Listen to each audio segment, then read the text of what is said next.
Good morning. My name is Crystal and I am a Reiki Master Teacher.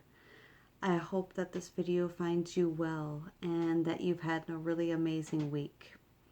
So today I wanted to discuss how to charge a crystal for all three Reiki levels.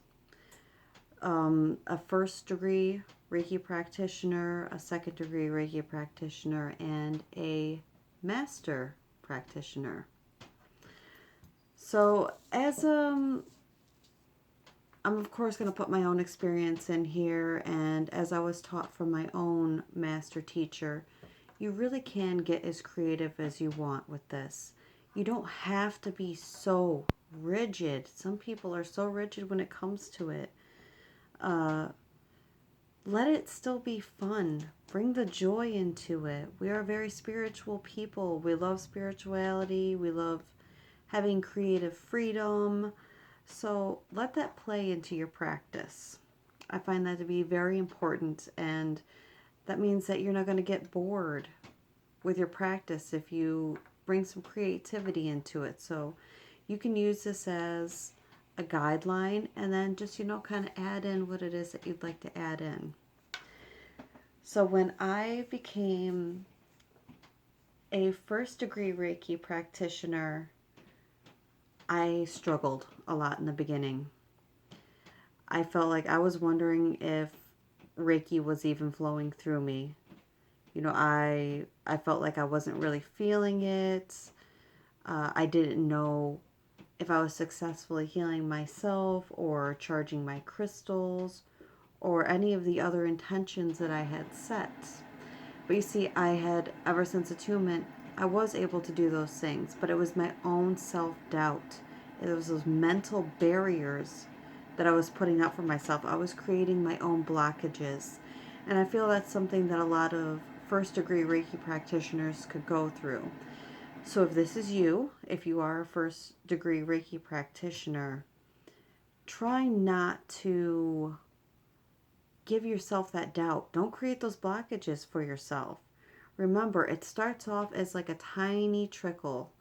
Imagine a sink, and when you first turn it on very slowly, it's a tiny itty bitty trickle, and then as you turn it on more and more, the stream gets stronger and stronger. It's the same with Reiki. Practicing it every day, enjoying the practice. This is how you get stronger at it, and not doubting yourself. Don't put yourself in that mental space like I did. Once I was able to overcome it, and I just kind of mentally slapped myself like, hey, knock it off. You are able to access this. You are healing. You are charging. Everything is okay. I felt a lot more confident, and I noticed the difference in it. So remember, if this is you, please do take that to heart. Okay, so for you first degree practitioners here, my first bit of advice is you have to have your heart chakra going. And you will know if your heart chakra is going because you'll feel it. Like say if you start to go for a walk or a run, you're dancing something, you could feel your heart beating. I'm not saying like a super fast heartbeat, that you're sitting there and you don't really notice your heartbeat. But when you start to actively move, you'll notice that you'll feel the thumping in your chest. All right, it's the same for your heart chakra. Only you don't have to get up and move and run around in order for it to work for you. So you just go ahead and you just place your hands on your heart, just like you would for, say, maybe if you're doing a heart meditation. So you just sit there and close your eyes and just feel. And then when you feel the thumping, you feel your heartbeat going consistently, even with your hands off, you know that your heart chakra is going. And then, of course, that's going to get the energy flowing through and out of your hands. As for me, too, I can feel a thump in my hands. It's almost like a heartbeat. It's going with my heartbeat. Boom, boom, boom, boom, in both hands. So this is how I know my heart chakra is active and my hand chakras are active, and I'm going ahead and I'm healing at that point. Don't forget to stay grounded during this process too. It's important. All right, so that's the first step for you. Actually, the second. First, get rid of that self-doubt.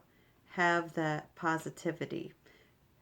Then, of course, you're going to set your intention. My intention is to charge my crystal. I just brought one of my random crystals out, a hematite. Get the heart chakra going so that way you know that you're active. Next up would be drawing chakra on your hand. Now, I just drew all the symbols on papers. They're huge. Obviously, you're going to draw it smaller on your hand. So, of course, you would draw chakra on your hand.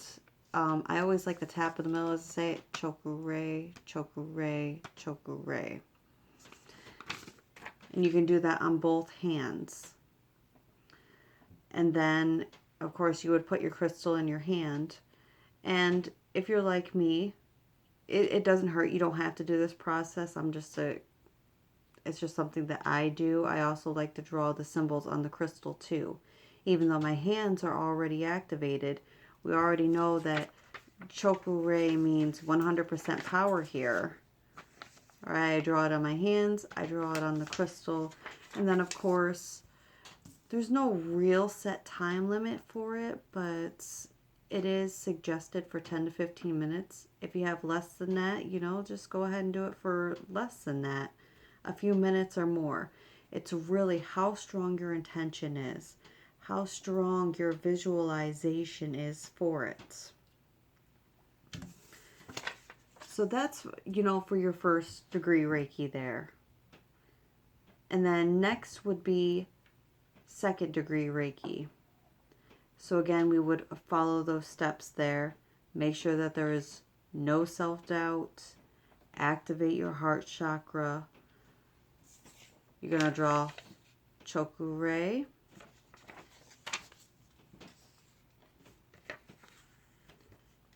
Seiheki.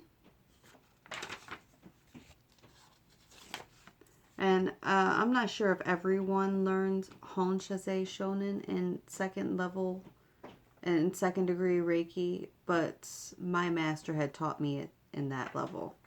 And then Honshaze Shonin. And then you're going to end with chakra. So that's your power sandwich there. So remember, chakra. Oh, sorry, I'm trying to do this right first. Seiheki, Honshaze Shonin, and then chakra again. So at this point, that is a lot of symbols. So you could either painstakingly do it on both hands. If you really enjoy doing that, that's part of your process. It's almost like a meditation in a way. You can go ahead and do that on both hands. Or as I was taught, you just go ahead and do it on your left hand and then 1, 2, 3, clap your hands together. And, you're visualizing it also going to your right hand. You're setting the intention for it to be on both hands. So it's up to you how you want to do it. If you like to draw it on both hands, that's what I did in the beginning. I would always draw it on both hands. Now I just 1, 2, 3, because you say the name 3 times for each thing anyway. You could do that. Even though I draw it on one hand and I don't draw it on both, I still like to draw all the symbols on my crystal. Can never get enough symbols on it. Sometimes, if I feel like my crystal is really weak, I can't feel any type of vibration in it, or the vibration is very low, I'll draw it on both sides. And, of course, my hands. And then charge it for, until I feel it thumping very strongly in my hand. So that's for your second degree. Now for master. You're going to be doing the same exact process as you do with first and second degree Reiki. Only this time, of course, you shouldn't have any doubt at this point. You should have been practicing enough at this point to not have any self-doubt. If you still do have some self-doubt at this time, you might have to do a little bit of shadow work, some healing work, and that's okay. Some of us have to do that. That's perfectly fine, whatever works for you. And then activate your heart chakra. draw your symbols. Now before your power sandwich, we do our master symbol of dicomio. So we will draw dicomio. Of course, say it 3 times. Dicomio, dicomio, dicomio. Because this, as we know, this really empowers, it strengthens every single symbol after it. So it's important whenever you're doing any type of healing, any charging, anything like that, you're always going to draw dicomio first. Then chokure, draw it on there, say it 3 times. Seiheki, Honshaze Shonen, and end it with chokure. Just like I had said for the second level practitioner, you can either draw it on both hands, or you can draw it on left hand and then just go ahead and, again, 1, 2, 3, you know, do it like that, or just one time. Get creative with it. Like I said in the beginning, it doesn't have to be so rigid. Just figure out what works best for you, what is fun for you, what makes you want to keep coming back and doing it and improving on your practice. And then, of course, put your crystal in your hand. You could be the spaz like I am and also draw all the symbols on the crystal. If he is feeling very low, very weak, do it on both sides. And, of course, for as long as you want to, until you can really feel the crystal pulsing as strongly as it's going to pulse. Then you know that you're done. And setting your intentions after, of course. You know it's charged up now. You set your intentions with your crystal. Even doing that, you know, it cleanses your crystal, it charges your crystal. But I still personally like to either use Palo Santo or sage to go ahead and cleanse it, especially when it comes to my crystal grids. And then you could still use moonlight. Even though we're charging it up, it's still good to go ahead and get that divine feminine in there. Or you could also get the divine masculine, put them in the sun, as long as they aren't crystals that get bleached. And make sure that you do your research when it comes to that. When it comes to charging it, make sure that's not something that's going to get bleached in the sun or start to break down.